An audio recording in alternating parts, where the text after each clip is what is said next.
बिस्मिल्लाहिर्रहमानिर्रहीम। कैसे हैं भाई आप लोग? रटना नहीं है, समझना है। Reduced syllabus in text book board 9th matric physics chapter number 7 circular motion and gravitation. कौन सा टॉपिक है ये? Value of g decreases with altitude. Copy pencil ले लीजिए, लेक्चर को नोट करना है और मुस्कुराते रहना है। ठीक है भाई, इसकी डेरिवेशन है value of G decreases with altitude, decreases with altitude। इसकी डेरिवेशन करने जा रहे हैं। इससे पहले हमने क्या क्या कर लिया इस चैप्टर के अंदर? हमने 5, 6, 7 वीडियोस बना ली हैं। उनकी वीडियोस सारी पड़ी हुई हैं। सेंटीपिटल एक्सेलरेशन है, यूनिफॉर्म सर्कुलर मोशन है, और जो है हमारे पास इसमें सेंट्रीपिटल फोर्स, सेंट्रीफ्यूगल फोर्स और Newton's law of universal gravitation की डेरिवेशन है। ग्रेविटेशनल कांस्टेंट जी की वैल्यू कैवेंडिश ने जो फाइंड आउट की थी वो है मास ऑफ अर्थ। और अब ये लास्ट टॉपिक जो है इस चैप्टर का होने जा रहा है। आप ये वीडियो इसीलिए देख रहे हैं क्योंकि आप समझना चाहते हैं। आप जहाँ एकेडमीज़ में हैं, सेंटर्स में हैं, स्कूल में हैं, या घर में बाजी से पढ़ रहे हैं, या भाई से पढ़ रहे हैं, अब्बू अम्मी से पढ़ रहे हैं, कोई टेंशन नहीं। जो नोट्स आपके पास हैं वो सब कुछ है, चल जाएगा। आपके जो पेपर आने वाले हैं ना, वो 50% क्या है आपको पता है ना जी? क्या है? हाँ, एमसीक्यूज़ बेस्ड हैं। एमसीक्यूज़ कैसे सॉल्व करेंगे? एमसीक्यूज़ पढ़ेंगे, पढ़ने के बाद समझेंगे, समझने के बाद ही टिक लगाएंगे ना, या तुक्के लगाते रहेंगे? नहीं, तुक्के तो नहीं लगाएंगे हम तो सर, समझेंगे। समझेंगे और समझने के बाद ही आप टिक लगाएंगे, तुक्के नहीं मारेंगे। इसलिए आराम से बैठें और समझें जो समझा रहा हूँ। आपके ट्यूशन्स, एकेडमीज, स्कूल, सेंटर वगैरह में जो कुछ नोट्स के थ्रू कराया जा रहा है उसको करते रहें, कोई टेंशन की बात नहीं। वो सब थ्योरेटिकल है। ये डेरिवेशन टीचर्स वगैरह ने करवा दी होगी 10 मिनट के अंदर, दिस ओके फाइन, हो गया मसला हल। जाइए, आपने रट भी ली, आपको ड्राइव भी करनी आती है, मुझे पता है, लेकिन क्या आपने समझा भी? एमसीक्यूज आ गया इसके ऊपर, क्या करेंगे सर? पता नहीं क्या करेंगे। आप अपने 50% मार्क्स की तबाही कर देंगे, ये बात मेरी ज़हन नशीन कर लें आप। इसलिए साथ रहिए मेरे, और इंशाल्लाह पूरी कोशिश कर रहा हूँ। ये फ़िज़िक्स जो है, मुझे अंदाज़ा है इसकी वीडियोस लेट भी हो रही हैं, कोई परेशानी नहीं, कवर हो जाएगा सब कुछ। अभी तक हमारे चैनल के ऊपर जो ना केमिस्ट्री की वीडियोस पड़ी हैं, बायो की पड़ी हैं, और मैथमेटिक्स की पड़ी हैं, फ़िज़िक्स की पड़ी हुई हैं, इंग्लिश लैंग्वेज की पड़ी हुई हैं, ये सारी वीडियोस पड़ी हुई हैं, और उनके अंदर रटने का सिस्टम नहीं है, समझने का ही। बहरहाल, तो इसकी हम क्या करना है? डेरिवेशन करनी है। किस इक्वेशन की करनी है ये मैं आपको लिख के भी दिखा देता हूँ। आखिर में आपके पास ये वाली इक्वेशन आएगी, जी स्मॉल h, और क्या है इसके साथ ये g बना हुआ है 1 - 2h अपॉन r। ये वैल्यू आपके पास फाइनली आएगी। ये इक्वेशन आपके पास फाइनली इस डेरिवेशन में जो है वो आएगी। ठीक है सर, हमें ड्राइव करनी आती है। ओके भाई, पता है आपको ड्राइव करनी आती है, ज़रा समझ तो लीजिए ये हो, इसमें होगा क्या। बहरहाल, अब चलते हैं यहाँ पर। सबसे पहले जो चीज़ समझने वाली है, जी क्या है, वैल्यू ऑफ जी। आप कहेंगे सर पता है, इसको हम कहते हैं acceleration due to gravity. Acceleration due to gravity. ठीक है, ये तो आपको इसके फुल वर्ड्स पता है। एक्सेलरेशन ड्यू टू ग्रेविटी, क्या आपने इसको समझा भी है? ये बोल क्या रहा है एक्सेलरेशन ड्यू टू ग्रेविटी? क्या मतलब है इसका एक्सेलरेशन ड्यू टू ग्रेविटी का? एक्सेलरेशन किसकी वजह से? ड्यू टू वजह, किसकी वजह से? ग्रेविटी की वजह से। ग्रेविटी क्या है भाई? ग्रेविटी एक फोर्स है। एक्सेलरेशन क्या है? चेंज है, चेंज इन वेलोसिटी। इसके ऊपर मैं अलग से वीडियो बना चुका हूँ, प्लेलिस्ट में मौजूद है। बहुत अहम कॉन्सेप्ट है, चेंज इन वेलोसिटी। वेलोसिटी के अंदर चेंज। वेलोसिटी के अंदर चेंज कब आता है? जब आपके पास दो वेलोसिटीज़ होती हैं। एक होती है आपके पास फाइनल वेलोसिटी, और दूसरी होती है आपके पास initial velocity. Initial velocity, final velocity को आप वी एफ से रिप्रेजेंट करते हैं, इनिशियल वेलोसिटी को आप वी आई से रिप्रेजेंट करते हैं। इब्तिदाई वेलोसिटी और इंतहाई वेलोसिटी, आसान लफ्ज़ों में इसको हम कहते हैं। अब ये तो सब कुछ हो गया, तो आपको एक्सेलरेशन ड्यू टू ग्रेविटी, ये वर्ड्स मीनिंग यहाँ से मैंने समझा दिए। अब आगे ज़रा समझिए इस एक्सेलरेशन का कॉन्सेप्ट और फोर्स का कॉन्सेप्ट, ज़रा तहम्मुल से दोबारा रिकॉल कीजिए, ये बहुत ज़रूरी है आपके लिए। ये गाड़ी एक जगह पर आप चला रहे हैं, अभी इस गाड़ी की रफ्तार जो है वो कितनी है, 70 मीटर पर सेकंड, ठीक है। ज़ीरो से शुरू हुई होगी, ऑब्वियस सी बात है, लेकिन अभी हम इसकी करंट वेलोसिटी ये ले रहे हैं। आपने इसकी रफ्तार बढ़ा दी या कम कर दी, दोनों सूरतों में चेंज आ जाएगा वेलोसिटी में, दोनों सूरतों में चेंज आ जाएगा, या तो रफ्तार बढ़ा के या रफ्तार कम करके। आपने अपनी इस गाड़ी की रफ्तार जो है वो कितनी कर दी, 90 मीटर पर सेकंड कर दी, ठीक है भाई। तो यहाँ पर फाइनल वेलोसिटी आपकी ये है, और इनिशियल वेलोसिटी, क्योंकि आपने इसको इनिशियल लिया है, ये आपकी मर्ज़ी है, इनिशियल किसी को भी लें, इनिशियल वेलोसिटी आपकी ये है। अब मैं आपसे पूछता हूँ, यहाँ से यहाँ तक गाड़ी आपकी चली गई, 70 मीटर पर सेकंड से आप 90 मीटर पर सेकंड पे आप गाड़ी ले गए, तो आपकी वेलोसिटी में चेंज आया गाड़ी की? आपने बोला बिल्कुल सर चेंज आ गया। कितना चेंज आया? आप फ़ौरन बोलेंगे सर पहले 70 मीटर पर सेकंड रफ्तार थी गाड़ी की, अब 90 मीटर पर सेकंड रफ्तार हो गई गाड़ी की, ये चेंज आ गया। गलत। एक आम जो बंदा होगा वो तो बोलेगा हाँ वाकई ये 70 से 90 मीटर पर सेकंड ये चेंज आ गया। नहीं, फिज़िक्स का स्टूडेंट ये नहीं बोलेगा, उसे पता है चेंज ये नहीं है कि 70 से 90 मीटर, नहीं नहीं नहीं। चेंज किसको कहते हैं कि फाइनल में से इनिशियल जब आप माइनस करें 90 मीटर पर सेकंड में से 70 मीटर पर सेकंड को माइनस करेंगे तो 20 मीटर पर सेकंड जो आपके पास आएगा ये है असल में चेंज। जी, ये है चेंज, 20 मीटर पर सेकंड। 70 मीटर पर सेकंड से 90 मीटर पर सेकंड पे आपकी जो गाड़ी की रफ्तार आ गई, तो इसमें चेंज क्या आया वेलोसिटी में? फाइनल में से इनिशियल को माइनस करके ये आपके पास आ गया चेंज। तो क्या ये एक्सेलरेशन है? नहीं। मैंने आप कहेंगे सर एक्सेलरेशन की डेफिनेशन आपने ये लिखी है, चेंज इन वेलोसिटी, वेलोसिटी में चेंज, तो चेंज तो आ गया, आप बोल भी रहे हैं बिल्कुल चेंज आ गया।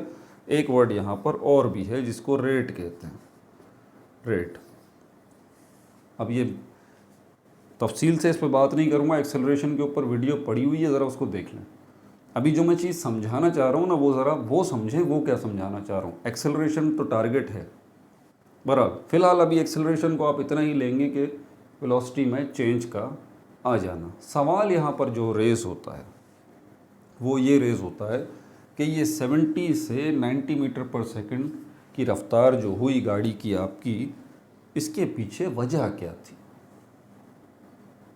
इसके पीछे वजह थी फोर्स। ये किसकी फोर्स? आपकी गाड़ी की इंजन की फोर्स। आपके गाड़ी में जो इंजन लगा हुआ है उसने फोर्स लगाई, तो उसके बाद गाड़ी की रफ्तार 70 मीटर पर सेकंड से 90 मीटर पर सेकंड हो गई। तो इसका मतलब ये 70 से 90 मीटर पर सेकंड, यानी कि ये चेंज जो आया 20 मीटर पर सेकंड, और इसी चेंज को हम क्या कह रहे हैं यहाँ पर? एक्सेलरेशन। इसी चेंज को हम क्या कह रहे हैं? एक्सेलरेशन। तो इस एक्सेलरेशन की वजह ये फोर्स है। नहीं समझ में आई बात? वीडियो बैक करें, दोबारा से सुनें, फिर दोबारा रिपीट कर रहा हूँ, ध्यान से सुनें। ये कोर सेंटेंस है, पूरा सिनेरियो इसी के अंदर है। आपकी गाड़ी की रफ्तार 70 मीटर से 90 मीटर पर सेकंड हो गई, बिल्कुल हो गई सर। गाड़ी की रफ्तार में तब्दीली आ गई। मैंने पूछा कि ये गाड़ी की रफ्तार में जो चेंज आया इसकी वजह क्या है? आपकी गाड़ी की रफ्तार चेंज कैसे हुई? तो वजह ये है फोर्स। फोर्स लगी इस गाड़ी के ऊपर, तभी इसकी रफ्तार चेंज हुई, इसकी वेलोसिटी चेंज हुई। ये फोर्स किसने प्रोवाइड की? किसने लगाई इस गाड़ी के ऊपर? गाड़ी के इंजन ने लगाई, ठीक है। बहरहाल, तो फोर्स की वजह से इस गाड़ी की रफ्तार में चेंज आ गया, और इसी चेंज को आप क्या कहते हैं? एक्सेलरेशन कहते हैं। अब दो बातें ज़रा गौर तलब। एक्सेलरेशन का ताल्लुक फोर्स से है बिल्कुल, क्योंकि जब तक फोर्स नहीं लगेगी वेलोसिटी में चेंज नहीं आएगा। जब तक फोर्स नहीं लगेगी वेलोसिटी में चेंज नहीं आएगा। और वेलोसिटी में चेंज दो सूरतों में लग सकता है, या तो बढ़ने की सूरत में या कम होने की सूरत में। इसको रिवर्स करके दूसरा केस देखते हैं। आपकी गाड़ी की रफ्तार इस वक्त 90 मीटर पर सेकंड है। आपने गाड़ी की रफ्तार स्लो की और 70 मीटर पर सेकंड पे आ गए, तो क्या आया? चेंज आया ना आपकी गाड़ी की रफ्तार में, आपकी गाड़ी की वेलोसिटी में चेंज आया।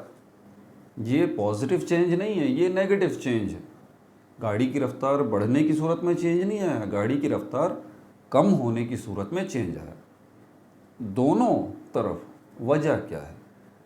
कौन सी चीज़ है जिसकी वजह से आपकी गाड़ी की रफ्तार में 90 मीटर पर सेकंड से 70 मीटर पर सेकंड चेंज आ गया? दोबारा यही वजह है, फोर्स। ये फोर्स, और इसी चेंज को हम क्या कहते हैं? एक्सेलरेशन कहते हैं। वैसे तो rate of change in velocity है पूरी डेफिनेशन, लेकिन मुश्किल नहीं करते, आसान करें। ये जो चेंज है इसी को एक्सेलरेशन कहते हैं। दोनों केसेस में रफ्तार बढ़ने की सूरत में जो चेंज आ रहा है, रफ्तार कम होने की सूरत में जो चेंज आ रहा है, उसके पीछे कौन सी चीज़ इन्वॉल्व है? फोर्स इन्वॉल्व है, और इसी को हम एक्सेलरेशन कहते हैं। इस गाड़ी की सूरत में तो आपके पास जो फोर्स प्रोवाइड की वो किसने की? इंजन ने की। यहाँ क्या है? Value of G. ये जी क्या है? Acceleration due to gravity. अब ये जो मैंने बातें बताई हैं इनको जहन में रखिएगा। अब हम इसको समझेंगे, इस एग्जाम्पल को। एक्सेलरेशन और फोर्स का जो कनेक्शन मैंने बताया इसको जहन में रखें। और अब मैं ये ज़रा ये बताता हूँ आपको, इसको मिटा दूँ। यही तो बातें आप सुनने के लिए ये वीडियो देख रहे हैं, यही सारी बातें। लेक्चर को नोट करना मत भूलिएगा, लेक्चर लाजमी नोट करना है, हैबिट बनाएं ये अपनी। अब ज़रा इस जी को देखें, इसकी वैल्यू क्या है उसको बाद में देखेंगे। ये जी क्या है ज़रा इसको तो एक दफ़ा देख लें।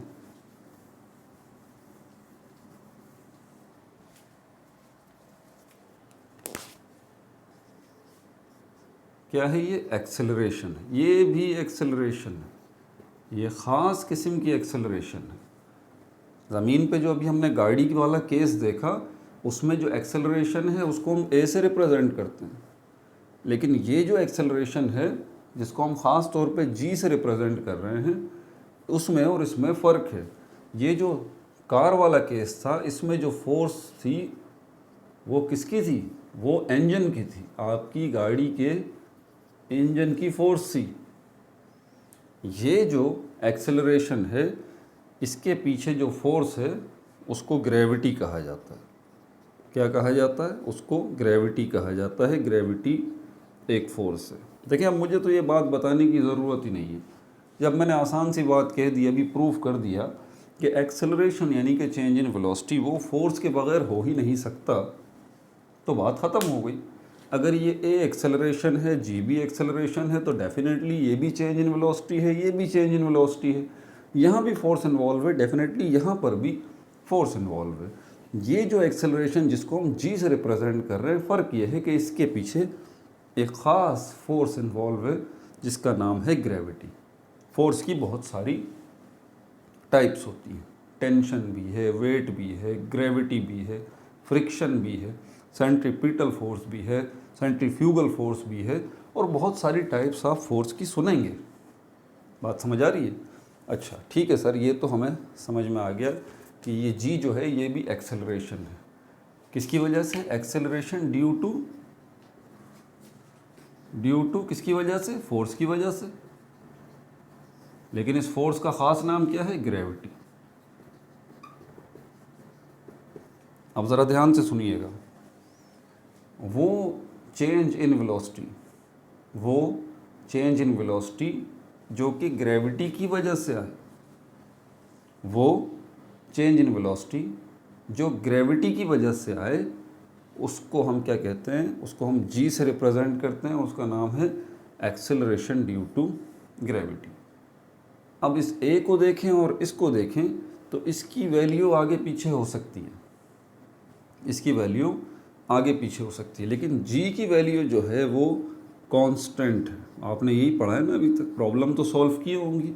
इसकी वैल्यू कांस्टेंट है, क्या है 9.8 मीटर पर सेकंड स्क्वायर, या इसको राउंड ऑफ कर लें तो 10 मीटर पर सेकंड स्क्वायर। राउंड ऑफ वैसे नहीं कीजिएगा, आपके आंसर में थोड़ी सी वेरिएशन आ जाएगी, इसी को रखें।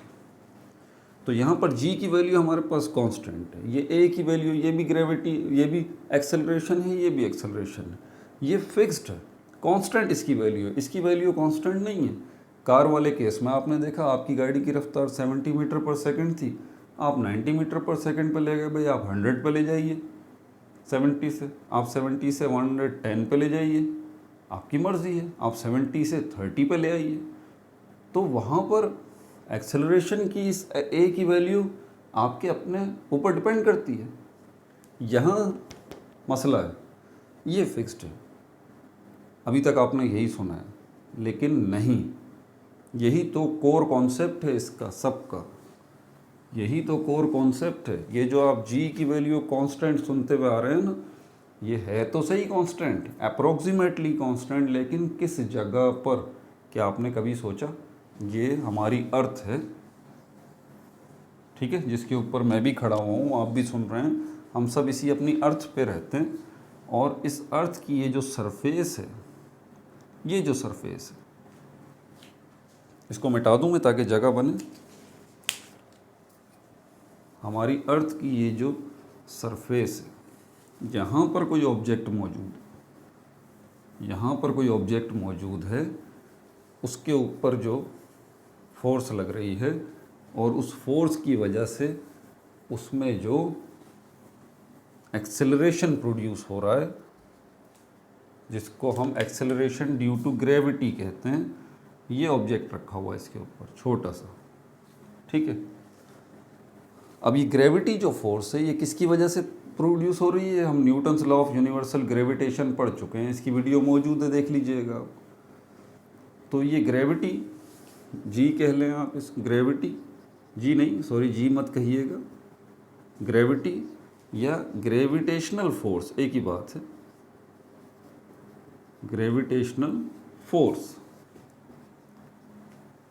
ग्रेविटी या ग्रेविटेशनल फोर्स, ये फ़र्क रखिएगा। जब आप ये आपसे पूछा जाए जी क्या है, तो ये मत बताइएगा ये ग्रेविटी है, no no no no no, ये गलत हो जाएगा, ये गलत हो जाएगा। ये आपसे पूछा जाए जी क्या है, तो ये नहीं बोलेंगे कि ग्रेविटी, इसको कहेंगे एक्सेलरेशन ड्यू टू ग्रेविटी।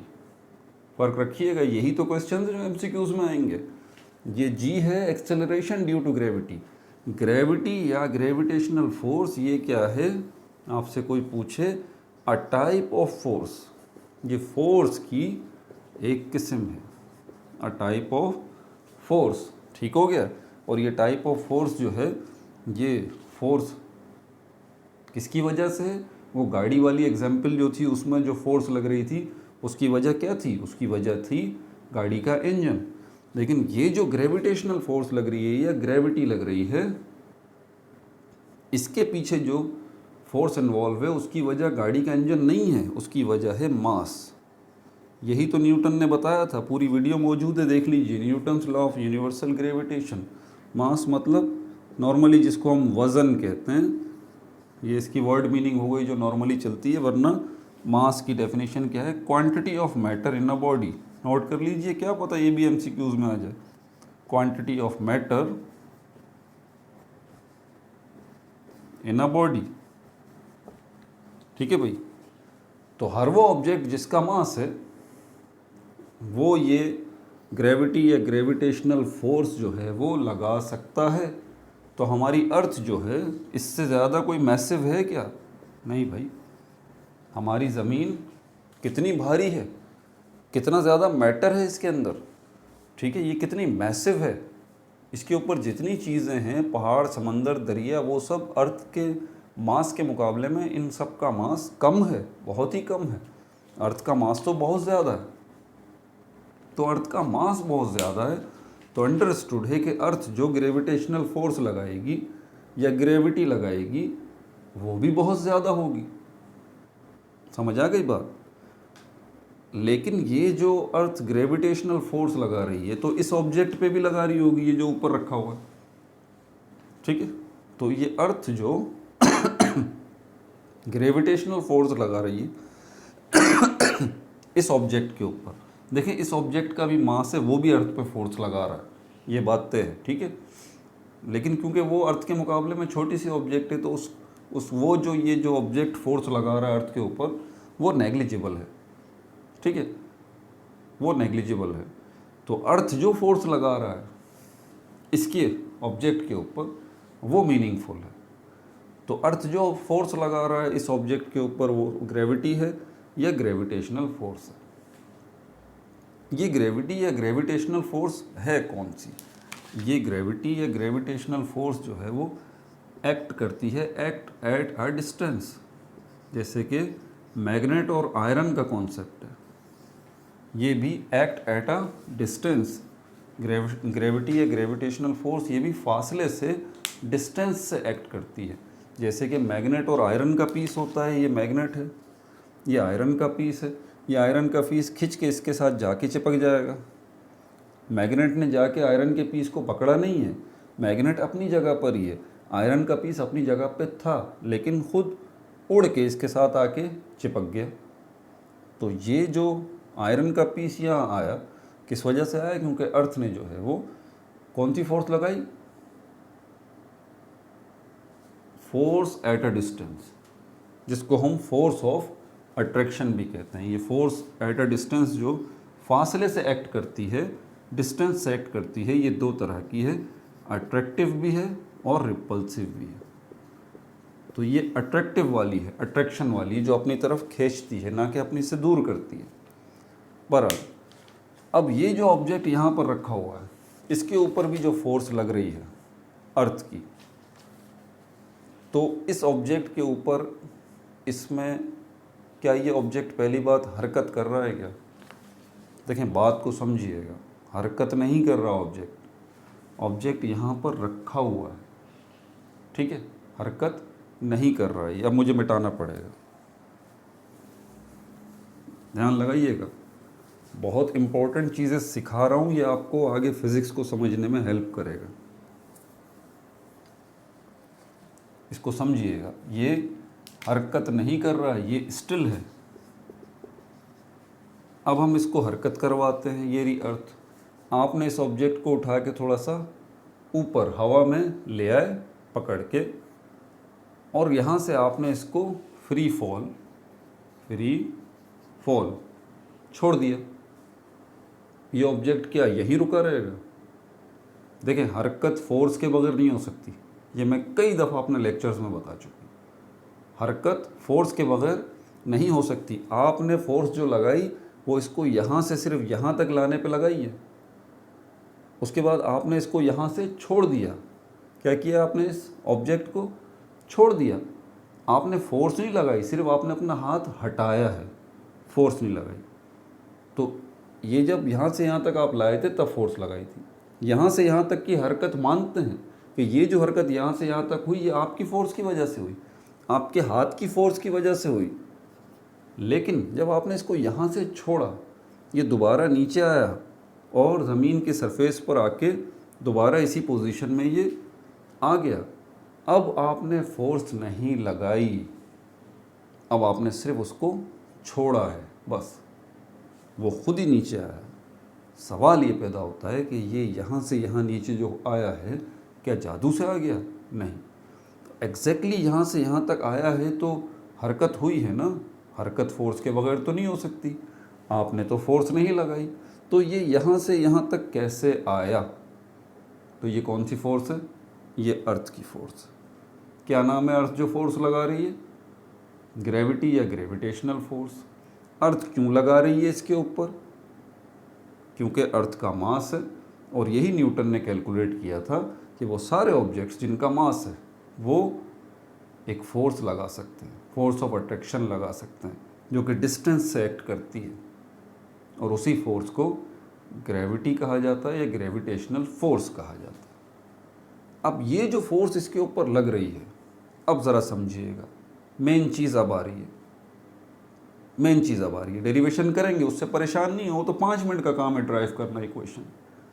अब मेन चीज़ आ रही है। सवाल ये पैदा होता है कि ये जो फोर्स ये लगा रही है अर्थ, यहाँ से यहाँ तक, क्या ये फोर्स कांस्टेंट है? क्या इस फोर्स की फिक्स्ड वैल्यू है?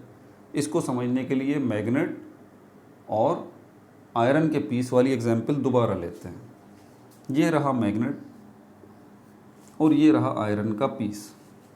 ये इस जगह पे था, आपने इसको यहाँ से पकड़ के यहाँ लेके आए, फिर आप इसको पकड़ के और आगे लेके आए, फिर आप इसको पकड़ के यहाँ, जैसे ही आप इसको इस जगह पे लेके आए तो ये आयरन का पीस आपके हाथ से निकल गया, खुद ही छूट गया, आपके हाथ से निकला और जाके इस मैग्नेट से चिपक गया।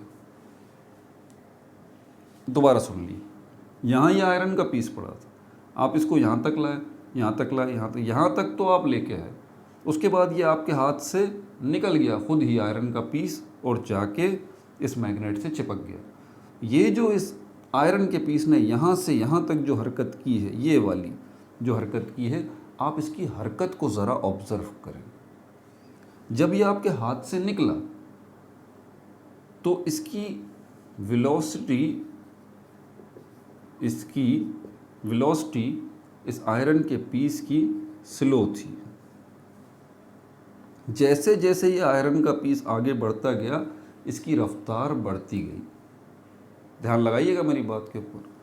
यहाँ से आपके हाथ से तो निकल गया, जिस वक्त निकला उसकी रफ्तार जो है वो कम थी, लेकिन जैसे जैसे ये आयरन का पीस इस मैग्नेट के पास आता गया, इसकी रफ्तार बढ़ती गई। जैसे मैं देखें यहाँ दिखा रहा हूँ आपको, ये देखा आपने, यहाँ से ये आयरन का पीस, ये मतलब जितना नज़दीक वो होता गया मैग्नेट के, उसकी रफ्तार बढ़ती चली गई। जितना ये आयरन का पीस मैग्नेट के नज़दीक होता गया, उसकी रफ्तार बढ़ती चली गई। ये मैग्नेट का पीस यहाँ तक आया होगा तो इसकी रफ्तार यहाँ के मुकाबले में यहाँ ज़्यादा होगी। ये मैग्नेट का पीस यहाँ से यहाँ आया होगा तो यहाँ के मुकाबले में इसकी रफ्तार यहाँ ज़्यादा होगी। और ये मैग्नेट बोलता रहा, ये आयरन का पीस यहाँ से जब फाइनली इस मैग्नेट से आके चिपका इस पॉइंट से, तो यहाँ पर इसकी रफ्तार इसके मुकाबले में ज़्यादा होगी। ये बड़ा करके दिखा देता हूँ। ये देखिए, यहाँ से यहाँ आया, यहाँ से यहाँ आया, यहाँ से यहाँ आया और फाइनली ये इस मैग्नेट से चिपक गया। तो यहाँ से यहाँ इसकी रफ्तार कम थी, यहाँ से आगे आया तो और बढ़ी, यहाँ से आगे आया तो और बढ़ी, और बिल्कुल मैग्नेट से चिपकने से पहले इस आयरन के पीस की रफ्तार मैक्सिमम थी। ठीक है, यहाँ वेलोसिटी, इस जगह पर वेलोसिटी क्या है, स्लो, और इस जगह पर चिपकने से एक लम्हा पहले इसकी वेलोसिटी क्या थी, इसकी वेलोसिटी मैक्सिमम थी। इसकी वेलोसिटी क्या थी, मैक्सिमम थी। और यहाँ कितनी थी इसकी रफ्तार, वेलोसिटी स्लो थी, इसको हम कहते हैं मिनिमम। मिनिमम मतलब कम। यहाँ वेलोसिटी मिनिमम कम थी और यहाँ आने के बाद वेलोसिटी जो है वो मैक्सिमम हो गई। और जैसे ही वो चिपका आयरन का पीस आके इस मैग्नेट से, उस वक्त क्या हुआ, उस वक्त वेलोसिटी क्या हो गई, ज़ीरो हो गई। भाई आयरन का पीस चिपक गया तो रुक ही गया ना, तो मतलब वेलोसिटी क्या हो गई, ज़ीरो हो गई। अब वेलोसिटी के 3 केसेस आपके सामने आ गए। ध्यान लगाइएगा, ये जो मैग्नेट वाली मिसाल दे रहा हूँ, बहुत इम्पोर्टेंट इन्फॉर्मेशन दे रहा हूँ आपको, सीखिए, समझिए इसको। तो ये वेलोसिटी 3 केस होगा। एक वेलोसिटी कौन सी थी हमारे पास, जब मिनिमम थी। कब, जब ये आयरन का पीस यहाँ था। और एक वो रफ्तार थी, ये इनिशियल वेलोसिटी कह सकते हैं, ये मिनिमम थी। ये फाइनल वेलोसिटी कह सकते हैं, ये मैक्सिमम थी। और ये तीसरा केस था जब वेलोसिटी ज़ीरो ही हो गई। कब हुई, वी आई मिनिमम कब थी, जब यहाँ थी। वी एफ यानी कि वेलोसिटी मैक्सिमम कब थी, एक लम्हा पहले मैग्नेट से मैक्सिमम थी। और जैसे ही मैग्नेट से चिपक गया ये आयरन का पीस, इसकी वेलोसिटी ज़ीरो हो गई। ये 3 केस। ये 3 केस है। अब मैं आपसे एक सवाल पूछता हूँ। शुरू में एक्सेलरेशन का कॉन्सेप्ट समझाया था। क्या था एक्सेलरेशन? चेंज इन वेलोसिटी, जिसको हम rate of change in velocity भी कहते हैं। रेट को साइड में करें, चेंज इन वेलोसिटी।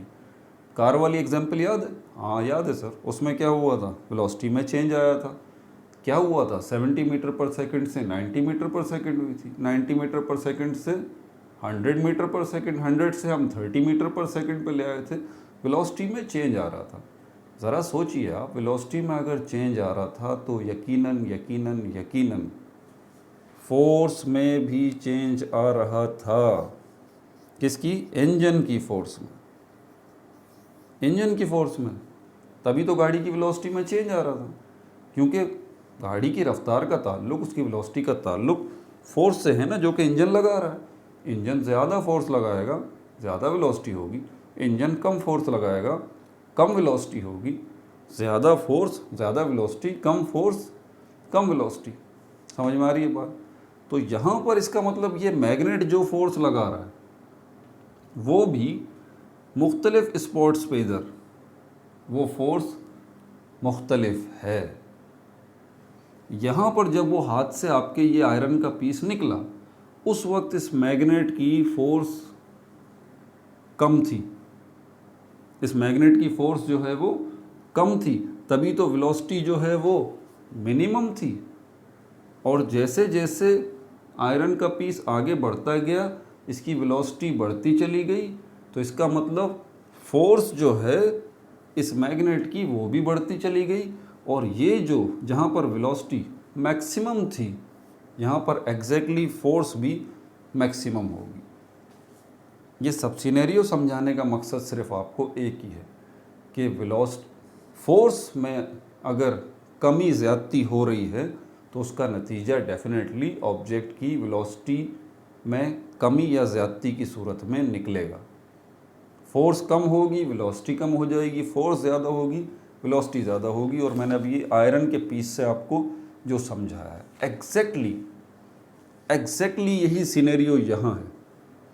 ये जब आपने ऑब्जेक्ट छोड़ा था, इसकी रफ्तार स्लो थी। ये यहाँ तक पहुँचा, इसकी रफ्तार बढ़ गई, वेलोसिटी बढ़ गई। ये यहाँ तक पहुँचा, इसकी रफ्तार और बढ़ गई। और ज़मीन पर टकराने से एक लम्हा पहले इसकी रफ्तार मैक्सिमम थी। इसका मतलब ये हुआ कि जिस तरह इंजन की फोर्स कम ज़्यादा हो रही थी, बिल्कुल इसी तरह ये जो ग्रेविटी है या ग्रेविटेशनल फोर्स है ये भी कम ज़्यादा होती है। ये भी कम ज़्यादा होती है, जिस तरह ये मैग्नेट की फ़ोर्स कम ज़्यादा हो रही है। यहाँ पर भी ये ग्रेविटी या ग्रेविटेशनल फोर्स जो है ये कम ज़्यादा हो रही है। ये मिनिमम भी है, ये मैक्सिमम भी है और ये ज़ीरो भी है। इसका पता हमें किससे चलेगा? इस ऑब्जेक्ट की रफ्तार से। और अगर ये ऑब्जेक्ट जो है यहाँ स्लो है, यहाँ थोड़ी इसकी रफ्तार बढ़ गई, यहाँ बढ़ गई, यहाँ बढ़ गई, ज़मीन पर पहुँचने से एक लम्हा पहले इसकी वेलोसिटी मैक्सिमम थी और ज़मीन पर टकराने के बाद इसकी वेलोसिटी ज़ीरो हो गई, तो इसका मतलब ये हुआ कि इसकी वेलोसिटी में क्या आ रहा है? चेंज आ रहा है। इसकी वेलोसिटी में चेंज आ रहा है। अगर वेलोसिटी में चेंज आ रहा है तो इसका दूसरा मतलब क्या है कि इस ऑब्जेक्ट के अंदर एक्सेलरेशन प्रोड्यूस हो रहा है, और ये एक्सेलरेशन ग्रेविटी फोर्स की वजह से प्रोड्यूस हो रहा है। इसलिए ये एक्सेलरेशन जो है वो क्या कहलाएगा? Acceleration due to gravity. Acceleration due to gravity. Sir काफ़ी बातें समझ में आ गई, लेकिन एंड में थोड़ा सा गड़बड़ हो गया है सर। अभी बस इतना ज़्यादा आपने जो है वो इतनी गाड़ी गाड़ी बातें बता दी, कभी ध्यान ही नहीं दिया, कुछ पता ही नहीं चला। अभी पता चल रहा है, अब क्या करें। अब थोड़ा सा सर आप रुक जाए ना 1 मिनट ज़रा। अभी इतनी सारी चीज़ें जो बताई हैं इसको डाइजेस्ट तो करने दें हमें, ज़रा वीडियो बैक करने दें, फॉरवर्ड करने दें, समझने तो दें, तभी तो हम आगे आपकी बात समझेंगे। पीछे कर ले वीडियो भाई, दोबारा से सुन ली। 3 वर्ड बता रहा हूँ यहाँ पर, आ गए? दोबारा सुन लीजिए। 3 वर्ड बता रहा हूँ: फोर्स, वेलोसिटी, एक्सेलरेशन। ये तीनों आपस में कनेक्टेड। चेंज फोर्स में आया, वेलोसिटी में भी चेंज आया, एक्सेलरेशन में भी चेंज आया। यहाँ जो फोर्स है उसका क्या नाम है? उसका नाम है ग्रेविटी। यहाँ जो वेलोसिटी है उसका क्या नाम है? उसका नाम वेलोसिटी है भाई। और यहाँ जो एक्सेलरेशन प्रोड्यूस हो रही है उसको जी से रिप्रेजेंट करते हैं, यानी कि चेंज इन एक्सेलरेशन, एक्सेलरेशन में चेंज, ठीक है। और इसको हम कहते हैं एक्सेलरेशन ड्यू टू ग्रेविटी। यहाँ ये बात साबित हो गई कि 9.8 मीटर पर सेकंड स्क्वायर, ये जिसको हम कह रहे हैं कि जी की वैल्यू कांस्टेंट है, अब पता लग गया कि जी की वैल्यू कांस्टेंट तो है, लेकिन कहाँ पर? Surface of earth, surface of earth. Surface of अर्थ नहीं, मतलब अर्थ की सरफेस पे पहुंचने से एक लम्हा पहले। लेकिन नॉर्मली टीचर्स वगैरह और कोई भी ये बात बताता नहीं है कि अर्थ पर कोई चीज़ लैंड करने से एक लम्हा पहले उसकी ये रफ्तार, ये उसकी एक्सेलरेशन ड्यू टू ग्रेविटी ये होती है। असल में नॉर्मली यही बताते हैं कि सरफेस पे, अर्थ की सरफेस पर ये वैल्यू, ठीक है। अब चलते हैं हम अपने एक्चुअल मसले की तरफ। मिटा दूं इसको, 3 वर्ड्स का कनेक्शन याद रखिएगा, ठीक है सर। एक्सेलरेशन में भी चेंज आ रहा है, एक्सेलरेशन खुद चेंज है, एक्सेलरेशन खुद चेंज है वेलोसिटी में, और उसी चेंज के अंदर भी चेंज आ रहा है। जी बिल्कुल, उस चेंज में भी चेंज आ रहा है। मैं आपको बताता हूँ। ये अर्थ है, ठीक है। ये ऑब्जेक्ट सरफेस पे रखा हुआ है, यहाँ पर इसकी वैल्यू हम क्या कंसीडर कर रहे हैं? 9.8 मीटर पर सेकंड स्क्वायर। वो मैग्नेट वाली एग्जांपल याद रखिएगा। आप इस ऑब्जेक्ट को यहाँ लेके आ गए, ठीक है, ऊपर लेके आ गए। ये क्या है? यहाँ से यहाँ तक ये हाइट है, जिसको h से रिप्रेजेंट कर रहे हैं, जिसको h से रिप्रेजेंट कर रहे हैं। अब हमारा टॉपिक क्या है? Value of g decreases. Decreases मतलब कम होती है, कम होती है किसकी वजह से? एल्टीट्यूड की वजह से, हाइट की वजह से, बुलंदी की वजह से। जितना आप ज़मीन की सरफेस पर ऊपर जाते रहेंगे, आसमान की तरफ जाते रहेंगे, जी की वैल्यू क्या होगी? कम होती रहेगी। ये 9.8 नहीं रहेगी, बल्कि ये फिर 9.7 होगी, कम होगी ना भाई, ठीक है। 9.7 होगी, फिर ये 9.6 होगी, ये 9.4 होगी, 9.1 होगी, 9.00 होगी। देखें, ये सब वैल्यू जी की बता रहा हूँ आपको। जी, आप कहेंगे जी की वैल्यू तो ये सर कांस्टेंट है। भाई ये सरफेस के ऊपर कांस्टेंट है, ठीक है। या थोड़ा बहुत हवा में इधर उधर आप घूम रहे हैं तो इससे फ़र्क नहीं पड़ता, हवा में थोड़ा इधर उधर ऊपर हो गए, ठीक है, वहाँ भी यही वैल्यू मिल जाएगी आपको, कोई टेंशन नहीं। लेकिन अगर आप बहुत ज़्यादा बुलंदी पे जाएंगे, माउंट एवरेस्ट पे चले जाएंगे, वहाँ पर ये वैल्यू नहीं होगी, कम हो जाएगी। एल्टीट्यूड, हाइट पे चले गए तो माउंट एवरेस्ट पे चले गए, सपोज करें यहाँ पर आप आ गए, ये माउंट एवरेस्ट पे, या आप हैं ये माउंट एवरेस्ट पे आप आ गए हैं, इतनी हाइट पर आप आ गए हैं, यहाँ पर जी की वैल्यू ये नहीं होगी तो क्या होगी? पहली बात। और जी की वैल्यू अगर ये नहीं है, हमारे पास जी की वैल्यू कैलकुलेट करने का फॉर्मूला जो है वो कौन सा है? F is equal to G(m)(1) m2 upon r square. ये फॉर्मूला है जिसकी मदद से जी की वैल्यू हम कैलकुलेट करते हैं। तो क्या यही फॉर्मूला इस्तेमाल होगा आगे भी, ऊपर जाके भी? माउंट एवरेस्ट पे बैठे हुए हैं कि वहाँ पर भी जी की वैल्यू कैलकुलेट करने के लिए यही फार्मूला इस्तेमाल करेंगे? नहीं भाई, ये तो यहाँ होगा, यहाँ होगा, यहाँ होगा। तो हम करने क्या जा रहे हैं? क्लियरली सुन लीजिए, हम ये एक ऐसी इक्वेशन, हम एक ऐसा फार्मूला ढूंढने जा रहे हैं कि हम अगर बुलंदी पर हों तो वहाँ पर हम जी की वैल्यू को कैलकुलेट कर सकें, वहाँ पर हम जी की वैल्यू को कैलकुलेट कर सकते हैं। वो फार्मूला अब हम ड्राइव करने जा रहे हैं। 5 मिनट में मैं आपको डेरिवेशन उसकी करके बता देता हूँ, अभी टेंशन नहीं।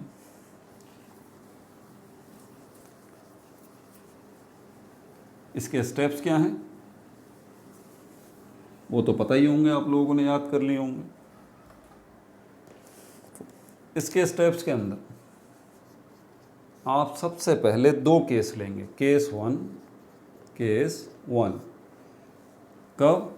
When object at the surface of earth, at the surface of earth, ये केस 1 है। ठीक है भाई, when object at the surface of earth, ये केस 1 है। कौन सा फॉर्मूला लगेगा? F is equal to G M और R इस ऑब्जेक्ट के लिए कैपिटल M और R E square, R E square. ठीक हो गया भाई।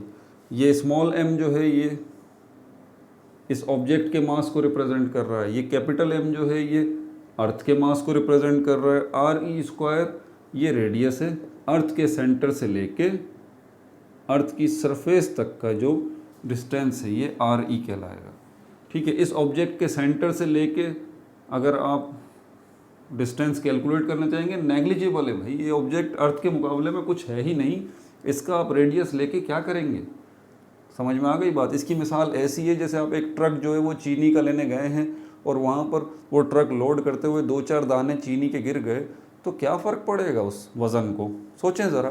तो ये जो ऑब्जेक्ट है इसका मास और इसका रेडियस वो नेग्लिजिबल है। ठीक है, मेन मास हमारे पास अर्थ का है और मेन रेडियस डिस्टेंस जो है वो भी अर्थ का ही है। बराबर, तो ये केस 1 हो गया। अब यहाँ पर एक और ब्रॉड कॉन्सेप्ट समझ लें, वेट क्या होता है? वेट क्या होता है? आप कहेंगे सर फोर्स होती है। ध्यान से सुनिएगा। वेट क्या है? आप कहेंगे सर फोर्स है, हमने फिजिक्स में इतना तो पढ़ लिया है। ओके फाइन, ये फोर्स है। कौन सी फोर्स है ये? इस फोर्स को हम ग्रेविटी कहते हैं या ग्रेविटेशनल फोर्स कहते हैं। ग्रेविटी या ग्रेविटेशनल फोर्स ऑफ अर्थ। ज़रा बात को समझिएगा, हमारी अर्थ गोल है तो ये फोर्स जो लगा रही है ग्रेविटेशनल फोर्स या ग्रेविटी, वो यहाँ भी लगा रही है, यहाँ भी, यहाँ भी, यहाँ भी, यहाँ भी, यहाँ भी, सब पे लगा रही है ना भाई। सिर्फ इस ऑब्जेक्ट पे थोड़ी ना लगा रही। बात को समझिएगा, सिर्फ इस ऑब्जेक्ट पे थोड़ी ना लगा रही। हमारी अर्थ पे तो पहाड़ भी हैं, दरिया है, समंदर हैं, हम लोग हैं, पता नहीं क्या कुछ अर्थ में मौजूद है। तो ये अर्थ जो है हमारी हर तरफ ये ग्रेविटी या ग्रेविटेशनल फोर्स लगा रही है। लेकिन अगर आप किसी एक ख़ास ऑब्जेक्ट के अंदर उस ग्रेविटी या ग्रेविटेशनल फोर्स ऑफ अर्थ को देखना चाहते हैं, किसी ख़ास ऑब्जेक्ट के अंदर, सबके अंदर नहीं, किसी ख़ास ऑब्जेक्ट के अंदर, कि वहाँ पर जो ग्रेविटी एक्ट कर रही है अर्थ की, या वहाँ पर जो ग्रेविटेशनल फोर्स जो है अर्थ की वो एक्ट कर रही है, अगर आप उस स्पेसिफिक ग्रेविटी या ग्रेविटेशनल फोर्स की बात करना चाहते हैं, उसको वेट कहते हैं। समझ में आ गई बात? मैं कहता हूँ ना कि इस ऑब्जेक्ट का वेट, लफ्ज़ों पे गौर कीजिएगा, मैं कहता हूँ कि इस ऑब्जेक्ट का वेट, तो मैं इनडायरेक्ट वे में क्या बताना चाह रहा हूँ आपको? मैं ये बताना चाह रहा हूँ कि ये अर्थ की जो ग्रेविटेशनल फोर्स है या ग्रेविटी का वो हिस्सा जो कि इस ऑब्जेक्ट पर लग रहा है, हमारी अर्थ की ग्रेविटेशनल फोर्स या ग्रेविटी का वो हिस्सा जो कि सिर्फ इस ऑब्जेक्ट पे लग रहा है, उसको मैं वेट कहूँगा। जब मैं कहूँगा कि इस ऑब्जेक्ट का वेट, बात समझ आ रही है ना? तो यहाँ पर वेट जो है वो फोर्स है। अब यहाँ पर F की जगह पर हम W यूज़ करेंगे, ठीक है, क्योंकि हमारा ताल्लुक अब इस ऑब्जेक्ट से है। तो हम क्या करेंगे, साफ सुथरा कर दूं ज़रा।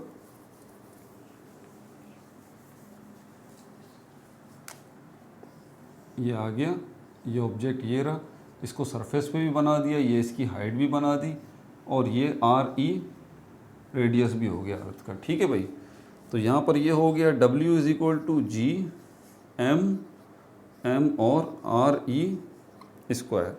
वेट किसके बराबर है? वेट mg के बराबर है। पता है आपको वेट का फॉर्मूला?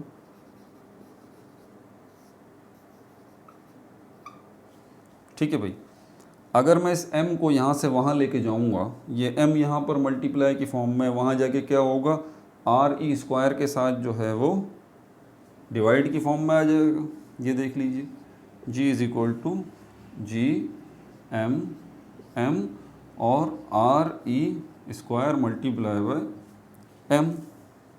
अब ऊपर भी m है नीचे भी m है, ये कट गया, g की वैल्यू आपके पास ये आ जाएगी, g is equal to G M R E square. ठीक है भाई, ये इक्वेशन 1 हो गई। आप केस 1 है ना, when object at the surface of अर्थ, जब यहाँ पड़ी। ठीक है, अब इस इक्वेशन को मैं यहाँ लिख रहा हूँ ताकि जगह बन जाए। g is equal to G M upon R E square, ये इक्वेशन 1 हो गई। अब मैं इसको मिटा रहा हूँ, आप नोट कर लीजिए।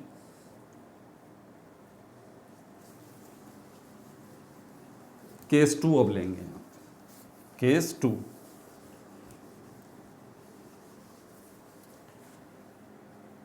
केस 2,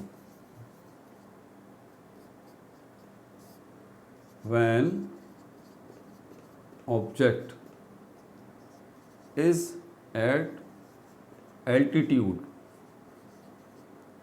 जब ऑब्जेक्ट जो है वो कहाँ है, बुलंदी पर है, हाइट पर है। ये अब यहाँ पर है तो माउंट एवरेस्ट पे है। अब क्या होगा, दोबारा f is equal to G M M R E square, ये f दोबारा w बन जाएगा, G M M R E square, w फिर हो जाएगा M G is equal to G M M upon R E square, फिर ये m यहाँ जाएगा, वही सब कुछ होगा जो पहले कर चुके हैं, तो यहीं काट देते हैं भाई। तो ये आपके पास आ जाएगा g is equal to G M upon R E square. अब देखिए, इस g में और उस g में हमें कुछ फ़र्क रखना है। ये वाला g था सरफेस के ऊपर, ये वाला g है हाइट के ऊपर, तो इसके साथ हम छोटा सा h लगा देंगे, इसके साथ हम छोटा सा h लगा देंगे, यहाँ भी आप लगा दीजिए। ठीक है, तो ये ग्रेविटी कौन सी है, ये हाइट वाली है। और एक फ़र्क और भी है, एक फ़र्क और कौन सा है, यहाँ पर क्या चेंज आ जाएगा, यहाँ पर ये जो रेडियस है, फ़र्क देख लो। केस 1 के अंदर हमने रेडियस लिया था ये, केस 2 के अंदर जो हम लेंगे, क्योंकि हम रेडियस को देखते हैं सरफेस ऑफ अर्थ, ये सेंटर ऑफ अर्थ, तो केस 1 के अंदर तो यही था रेडियस, लेकिन केस 2 के अंदर ऑब्जेक्ट यहाँ चला गया, तो यहाँ से यहाँ तक का जो डिस्टेंस है वो कितना होगा। आप कहेंगे सर रेडियस को लीजिए और इस हाइट को लीजिए और जमा कर दीजिए, अब जो डिस्टेंस आएगा वो आर ई प्लस एच होगा। ठीक है, तो मैं भी तो यही कह रहा हूँ भाई, तो यहाँ पर आर ई स्क्वायर की जगह पर R E plus H whole square आ जाएगा। ठीक हो गया भाई, ये हमारे पास इक्वेशन 2 आ जाएगी, ये इक्वेशन 2 आ जाएगी। इसको भी मैं यहाँ लिख देता हूँ, G H is equal to G M upon R E plus H whole square. ये कौन सी हो गई हमारे पास, इक्वेशन 2। ठीक हो गया भाई, साइड में हो गया, देख लीजिए। अब जगह बनाता हूँ, और ये केस 2 हो गया। अब हमने क्या करना है, हमने इनको इक्वेट करना है, दोनों डिवाइड करना है। Divide equation 2 by equation 1, divide equation 2 by equation 1, तो ये हो जाएगा जी एच अपॉन जी। ठीक है, तो जी एच किसके बराबर है, G M upon R E plus H whole square. ठीक है भाई, और g किसके बराबर है, G M upon R E square. अब ये डबल डिवीजन हो गया है, देखिए ये G M upon R E plus H whole square और G M upon R E square. तो क्या करेंगे, इसको हम यहाँ लेके आएंगे, तो ये हो जाएगा G M upon R E plus H whole square, multiply का साइन आएगा, आर ई स्क्वायर जो है वो ऊपर आ जाएगा और जी एम जो है वो नीचे आ जाएगा। और यहाँ पर ये इसी तरह रहेगा, जी एच और जी क्रॉस में कट रहा है, ये जी एम ये कट गया, क्या बचा आपके पास, G H upon G is equal to 1 upon R E plus H whole square multiply by R E square upon 1। ये इससे मल्टीप्लाई होगा, ये इससे मल्टीप्लाई होगा, क्या जवाब आ जाएगा यहाँ पर। स्पेस थोड़ा सा कम है, एक तो स्पेस का मुझे हमेशा से इशू होता है। ये हो जाएगा R E square upon R E plus H whole square. ठीक हो गया भाई। यहाँ आने के बाद अब आप ये जो नीचे वाला है R E plus H whole square, यहाँ पर आप क्या करेंगे, कॉमन लेंगे, take common, take R E square common. ठीक है, तो जब इसको आप कॉमन लेंगे तो ये हो जाएगा हमारे पास G H upon G is equal to R E square, R E square अंदर क्या बचेगा, अंदर बचेगा 1 plus H upon R E whole square. ठीक हो गया भाई, ये कट जाएगा। अब आर ई स्क्वायर ये कट गया, आपके पास बचा G H upon G is equal to 1 upon 1 plus H upon R E whole square. ठीक है भाई, यहाँ तक पहुँच गए। सेपरेट कर दूँ ज़रा इसको इससे। ठीक है, अब यहाँ पर करता हूँ बाकी में।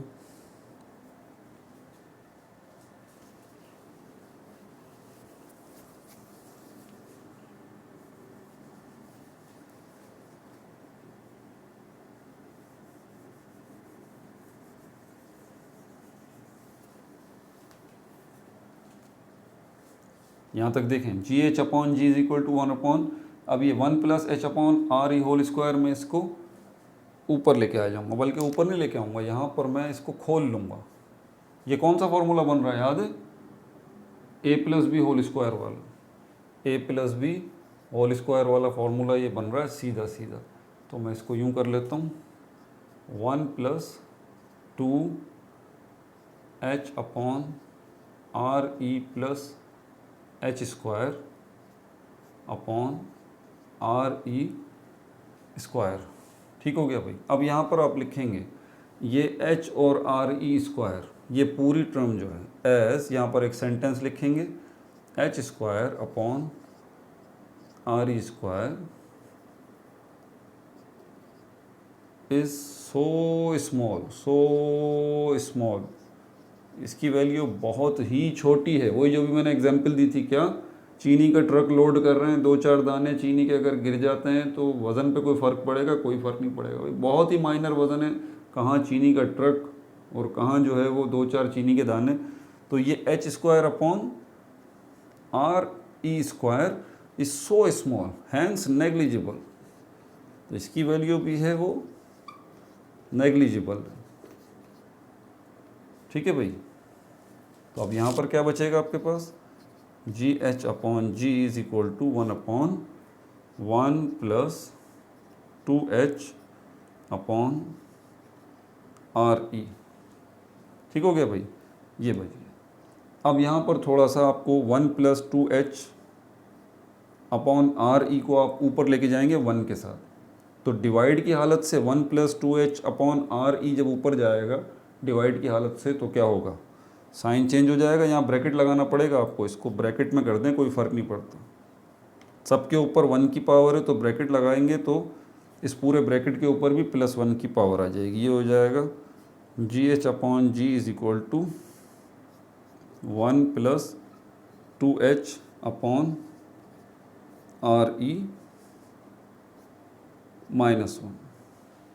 ठीक हो गया भाई। GH/G is equal to 1 + 2H/RE।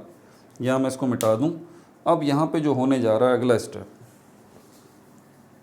आप कौन सी इक्वेशन चाहते हैं, क्या फाइंड आउट करना चाहते हैं आप? जी की वैल्यू थोड़ी ना फाइंड आउट करना चाहते हैं। माउंट एवरेस्ट पे GH हाइट के ऊपर जी की वैल्यू क्या है ये आपने कैलकुलेट करना है। ठीक है, -1 हो गया। इस जी को अब आप यहाँ ले आइए, स्मॉल वाले जी को, तो आपके पास बचेगा GH is equal to G और उसके बाद 1 + 2H/RE -1। ठीक है भाई। अब यहाँ पर आप एक थ्योरम यूज़ करेंगे जिसको बायनोमियल थ्योरम कहते हैं। वो फर्स्ट ईयर में मैथ्स में जाके पढ़ेंगे। वो बायनोमियल थ्योरम तो भाई मैं यहाँ आपको पढ़ा नहीं सकता, इसलिए ये स्टेप आपको याद करना पड़ेगा। ठीक है, तो यहाँ लिख दें आप, आपको लिखना पड़ेगा by using binomial theorem, by using binomial theorem, और ये आपकी इक्वेशन जो है वो ड्राइव हो गई। G1 - 2H/RE कर लें या R कर लें, कोई फ़र्क इससे नहीं पड़ता। ठीक है भाई, चेक कर लेते हैं। यही इक्वेशन आखिरी स्टेप क्योंकि याद करने वाला है। GH is equal to G1 - 2H/R या RE एग्जैक्टली। तो ये है जनाब वो इक्वेशन जिसको आप यूज़ करेंगे माउंट एवरेस्ट पे। कोई पूछे आपसे माउंट एवरेस्ट पे बैठे हुए, MCQs में पूछा जा सकता है, माउंट एवरेस्ट पे बैठे हुए हैं तो जी की वैल्यू वहाँ पर क्या होगी 9.8? ना बाबा ना, ये इक्वेशन यूज़ करेंगे, इसके ज़रिए आपको पता चलेगा। ठीक है, तब जाके आप जी की वैल्यू यहाँ बताएंगे, 9.8 नहीं आएगी। ठीक है, अपना बहुत ज़्यादा ख्याल रखिएगा। वीडियो बड़ी बन गई लेकिन आपके लिए बेहद ज़रूरी है। ठीक है, शेयर करें। No like no subscribe, only share.